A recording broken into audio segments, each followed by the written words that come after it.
Good morning. I'm driving this scenic drive on Sea to Sky Highway from Vancouver to Squamish. I have a little adventure today in Squamish. Yesterday I had another one, and every time I drive through this Sea to Sky corridor surrounded by mountains, let me see if I can show you quickly what's here.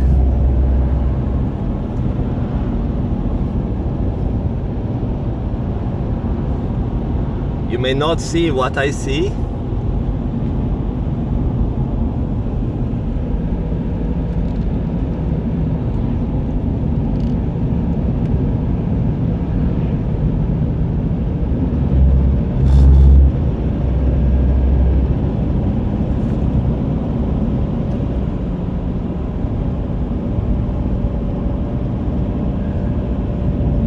So this is called Howe Sound, or Howe Sound. Back to my ugly face. So I'm just showing how my reality is a bit different than yesterday, and I will detail in a couple of moments. But I don't have a script, so I might go around the topic. I have to watch for traffic. Earlier a cop caught a kid, an Asian kid driving a sports car, but the cop also drove one of those $300 Dodge Charger or some sort of a muscle car. And yeah, it's not smart to try to run.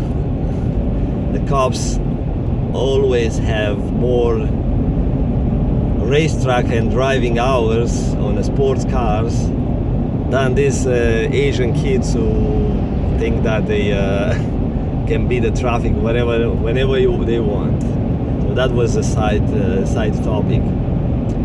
And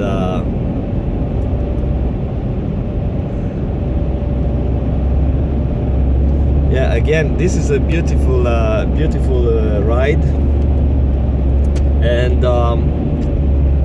how you can build your own reality and get almost what you want. Not everything what you want, but almost.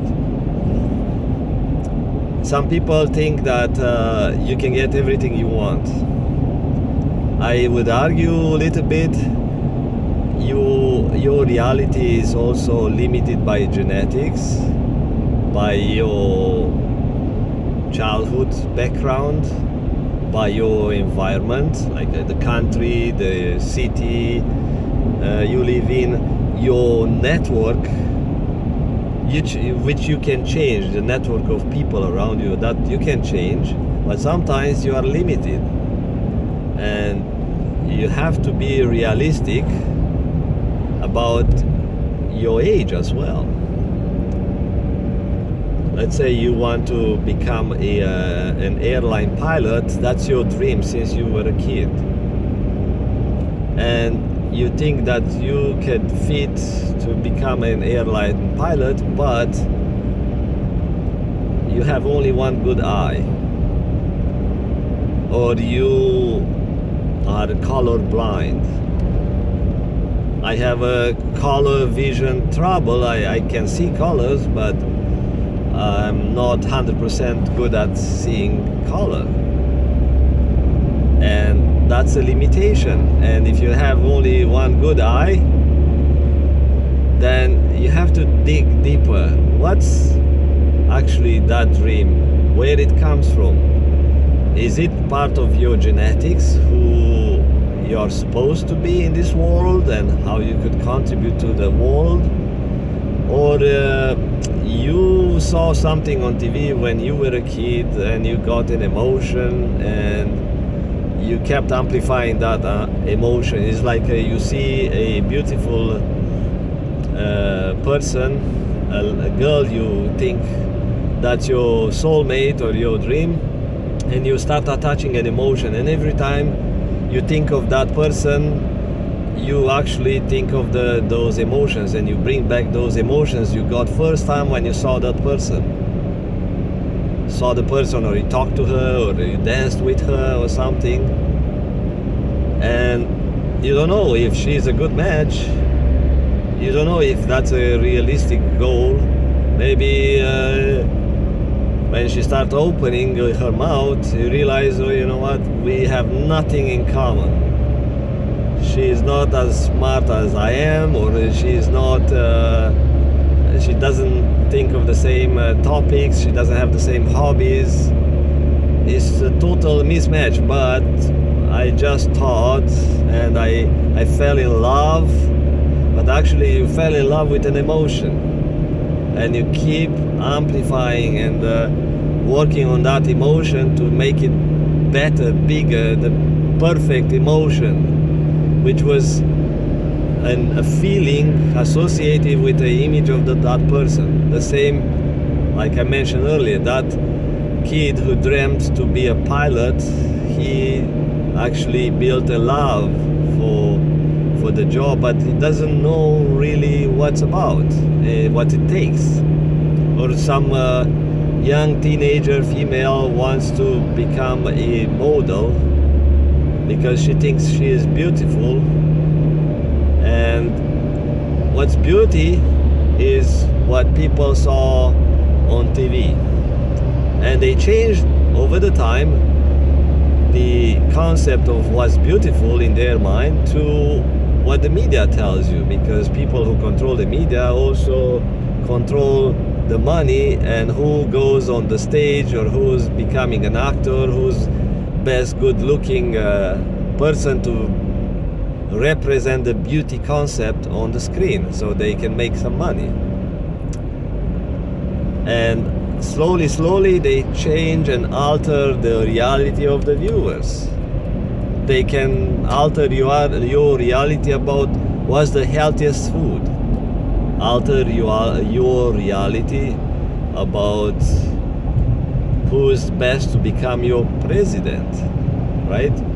So this reality is variable. You can change it. You can think of something over and over and make it as your new normal, which becomes part of your new reality. And again, because like I said, I'm going around and touching different topics while I have to pay attention to this road that is turning, and I hear objects flying in, probably a flashlight flying in my car. I'll describe the adventure I had yesterday. I can't use the brakes really because I have a seized brake caliper. That was my yesterday adventure, and it's still ongoing. And again, I don't have a script, and don't judge me for that. I'm not here to please the viewers, to provide professional videos for those who are seeking a certain information and they find it in these professional teaching videos. I'm not like that. I'm just sharing some of my knowledge and life experience here. And coming to the beauty concept, what's beautiful for someone? When you were born with certain instincts, and your brain monitored what came from your senses, and whatever satisfied your need for survival, like you were hungry, you were in some pain or discomfort from being in contact with a new uncomfortable world, when you compare to what it was new, was the old normal in your mom's womb, right? So you got used to a reality created by your senses while you were in the womb. You grew up like that. So after you start learning about how you use your senses while in the womb, so it probably took you a month or 2 or 3, I don't know what stage in the fetus development, the fetus start learning and understanding how to use the senses. But it was a comfortable world, and now you came to a sudden change, and your senses were overwhelmed. I mean, the brain was overwhelmed by the information, new information coming from the senses. But you got comfort. You had your parents, especially your mom, which is the special being on the earth, comforting the newborn. And she fed you. So satisfy one of the survival needs. Comforted you, kept you warm, so kept you alive and gave you a good feeling. And when you saw that face and you realized, okay, this is the creature, or this face gives me the comfort and makes me feel good, you fell in love with that. You fell in love with an emotion that you got when you were satisfied by this person. Your basic needs for survival were satisfied by this person. You didn't know what is a person, a human. You had no concept. You all learn along the way. This is a human, this is a smile, this is... But that image, the first images that came to your senses, to your face, the smell, the taste, the temperature, everything that came through your five senses created a new reality for you. And you thought, since it was comforting, you thought, that's beautiful, that I like it, I love it. You didn't know what means love, like, beautiful. You didn't know those terms, those concepts. But it was a good feeling. It was a good feeling for your mind. And you thought, every time you saw that person, you thought you loved the feeling. You didn't think of a love, but it brought back some emotions, a good feeling, okay? And you learn that this is the person that is the role model and the image for the beauty, or for the best, for the sweetest, for the whatever that phase gives you a good emotion. And you grow up, and when it's about to find a mate or a life partner, you are tempted to look for that stereotype, or that type of face and hair color or something like that. That's why you see less interracial partnership or marriages, because people tend to pick out of the crowd people who can be associated with an image that makes them feel good. And I'm not going to touch the LGBTQ, like a lesbian and gay community today. It's a deeper psychological explanation, and it's not for today's topic. Today's topic is about how you build your reality. So I explain how humans build their first reality. It's a basic knowledge if you didn't know about it. Now, how you modify this reality. Again, it's not possible everything you want. You have to consider that other people, if you compete for a certain thing in your life, certain goal, you have to consider that you're not the only one. And you have to see your available options. Also, the reality is, and the goal achievement is affected by your genetics. If you were born to become a cook, let's say you have that into your genetics, your senses, your brain wiring makes you feel good every time you are close to an activity related to cooking, or to be a hunter. You try, and how do you know? Because when you were a kid, you play this, you play that, you try a game, you try an activity, and you keep trying until you find something that makes you feel good. Some of those, a number of those will make you feel good. And if you pick a choice that is not really good best match for your genetics, and if you don't know the future ahead, let's say you just think, you know what, I really love carving, and you think you just love it, but you don't have any talent in it. Your creations are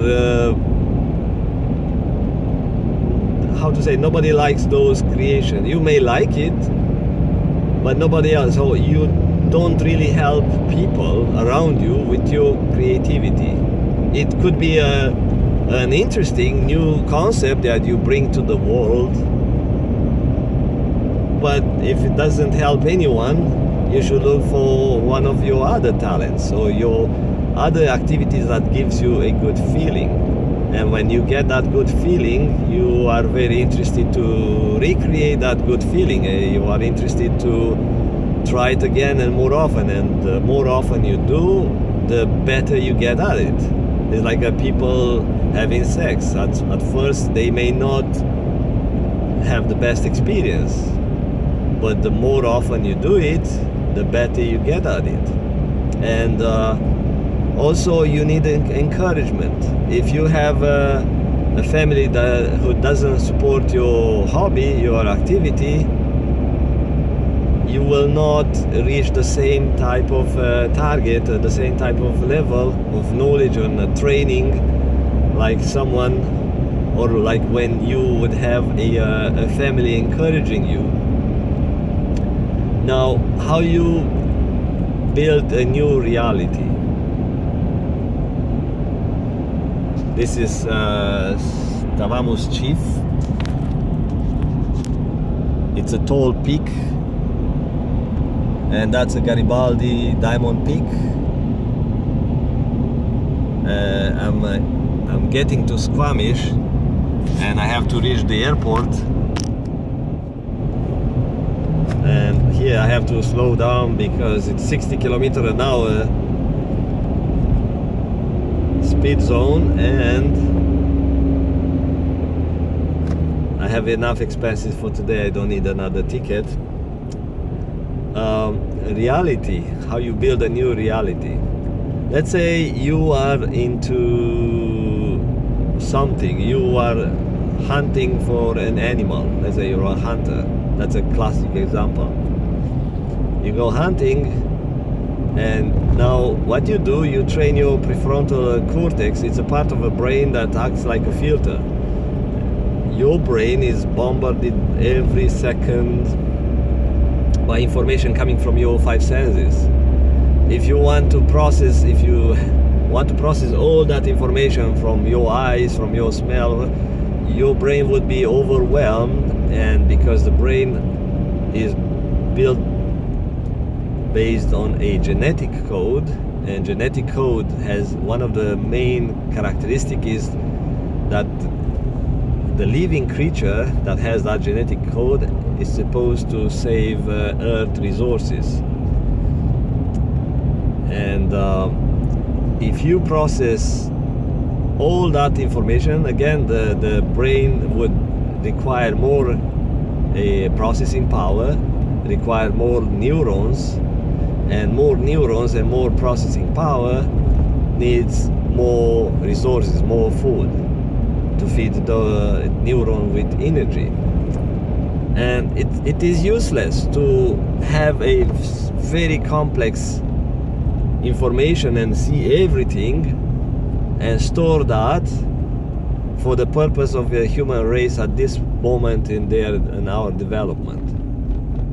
If, let's say, if the creators of our world thought that we need to measure everything around us like a big scanning machine, like those Google Maps road cars that have 360 cameras that measure every single inch square of the road and the buildings around, is like or those boats that have a scanner, like a 3D underwater scanner that scan a big chunk of the ocean floor.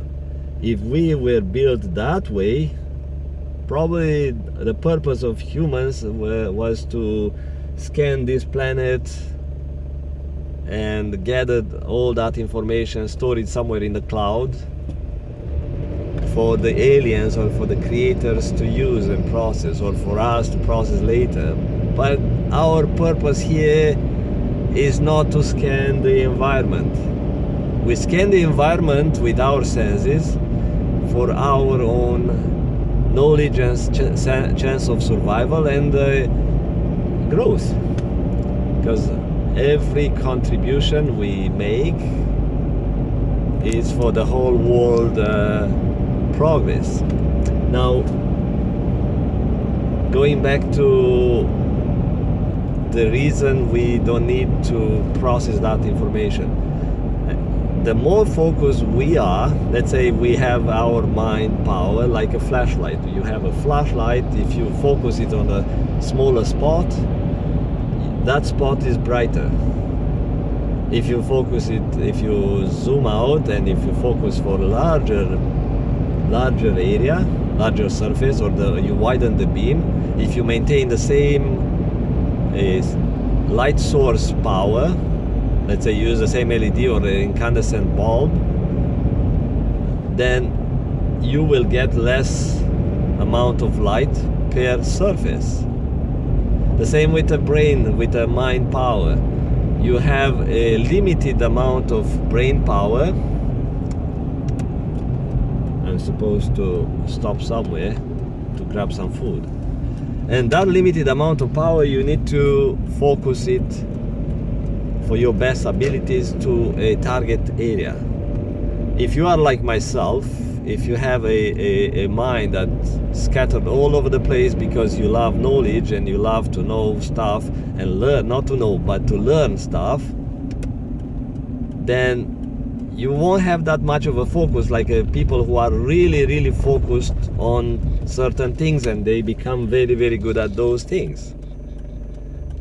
And when you go hunting, if your mind is moving all over the place, scanning all over the place, you may miss a target, you may miss the animal you are trying to grab to hunt, because again that brain power is distributed all over the place. And it's good to pay attention to the surroundings because it is part of your survival, especially when you are in a competitive environment or you are in a forest somewhere. It's good to have awareness, but the downside is that you cannot focus your mind to an area that maybe it gives you what you want. And in that case, you should have a network of friends who is made out of people who have different skills. Let's say you build a team and you have one guy who is very focused on some things, you have another guy who's focused on something else, and together you can achieve that goal much easier.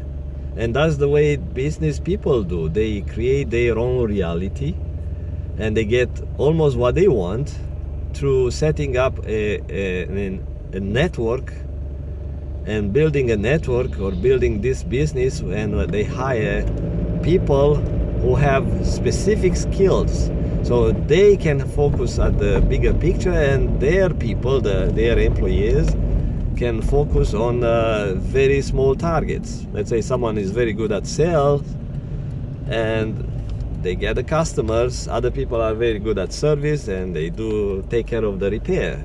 And in that way, the achievements of the whole company helps this person who started the company to get to his goals. So that's kind of the reason why some people start their own business, because they have a dream and they know that it's harder for them to achieve the dream by themselves. So I have to let you go. I got almost to my destination, and again, if you want to build your own reality, think of your genetics and think of the emotions that you get when you associate that dream or that goal to those emotions, and analyze the emotions, why you want that goal. Maybe it's just an emotion, or maybe it really matches your genetics, what you are here for. And if you can't build your new reality by yourself, then look around and build a network of people or friends who together can help you, and you help them, because you have to help other people as well.